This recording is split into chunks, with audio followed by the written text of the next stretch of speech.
So PO ആവാൻ വേണ്ടി പഠിക്കാൻ തുടങ്ങിയില്ലേ? അപ്പോൾ PO ആയ എന്തൊക്കെ ചെയ്യേണ്ടി വരും എന്ന് എന്തെങ്കിലും ഐഡിയ ഉണ്ടോ? ഇല്ലെങ്കിൽ കൃത്യമായിട്ട് ഒരു ബ്ലൂ പ്രിന്റ് ഞാൻ പറഞ്ഞുതരാം. ശരിക്കും പറഞ്ഞു കഴിഞ്ഞാൽ PO ആയി കഴിഞ്ഞാൽ നമ്മളൊരു സൂപ്പർവൈസറിനെ പോലെയാണ്. ഒരു ബാങ്കിന്റെ എല്ലാ കാര്യങ്ങളും സൂപ്പർവൈസ് ചെയ്യേണ്ടി വരും.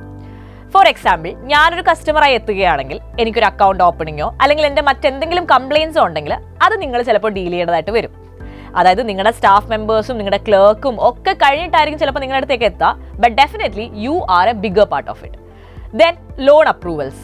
ലോണിന് വേണ്ടി വരുന്നവരൊക്കെ നിങ്ങളെ ആയിരിക്കും കാണുന്നുണ്ടാവുക. ലോണിൻ്റെ കാര്യങ്ങൾ തിരക്കാനും അവർക്ക് എങ്ങനെയൊക്കെ അത് ആക്സസ് ചെയ്യാൻ പറ്റും, അതിൻ്റെ എലിജിബിലിറ്റി കാര്യങ്ങൾ, അതിൻ്റെ ഡോക്യുമെൻസിൻ്റെ കാര്യങ്ങൾ, അങ്ങനെ ലോണിൻ്റെ പ്രോസസ്സിങ്ങിൻ്റെ ഒരുപാട് കാര്യങ്ങളിൽ നിങ്ങളുടെ കയ്യൊപ്പ് എന്തായാലും വേണ്ടി വരും. അപ്പോൾ കസ്റ്റമർ സർവീസായി, ലോൺ പ്രോസസ്സിംഗ് ആയി, പിന്നെ എന്തായിരിക്കും ക്ലർക്ക് മുതൽ ബാക്കിയുള്ള എല്ലാ സ്റ്റാഫ് മെമ്പേഴ്സിൻ്റെയും ജോലി കാര്യങ്ങളിൽ ഒരു സൂപ്പർവിഷൻ അത് ഉറപ്പായിട്ടും വേണ്ടേ? കാരണം ബാങ്കിൻ്റെ മേൽനോട്ടമാണല്ലോ ഫസ്റ്റ് ചുമതല എന്ന് പറയുന്നത്. അതെന്തായാലും നിങ്ങൾ ചെയ്യേണ്ടതായിട്ട് വരും. അതിനൊപ്പം തന്നെ ഒരു ബാങ്ക് എന്നുള്ള രീതിയിൽ ബാങ്കിന്റെ ടാർഗറ്റ്സ് മീറ്റ് ചെയ്യുക, ബിസിനസ് ഡെവലപ്പ് ചെയ്യുക എന്നുള്ള കാര്യങ്ങളും നിങ്ങളുടെ ചുമതല തന്നെയായിരിക്കും. ഒപ്പം റിസ്ക് മാനേജ്മെന്റ്, എന്തെങ്കിലും ഫ്രോഡ്ലന്റ് ആക്ടിവിറ്റീസ് ബാങ്കിൽ നടക്കുന്നുണ്ടെങ്കിൽ അതിനെ തടയുക, അങ്ങനെ നടക്കാതിരിക്കാനുള്ള പ്രിക്കോഷൻസ് എടുക്കുക. ഇങ്ങനെയുള്ള കാര്യങ്ങളിലും നിങ്ങളുടെ ഒരുപാട് വലിയ ഒരു കൈ തന്നെ ഉണ്ടാവണമെന്ന് തന്നെ പറയാം.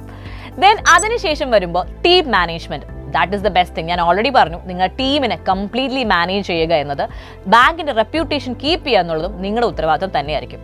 സോ പൊതുവെ പറഞ്ഞു കഴിഞ്ഞാൽ ട്രെയിനിങ് കഴിഞ്ഞ് PO ആയി കഴിഞ്ഞാൽ ഒരുപാട് ചുമതലകളുള്ള ഒരാളായി മാറുകയാണ് നിങ്ങൾ.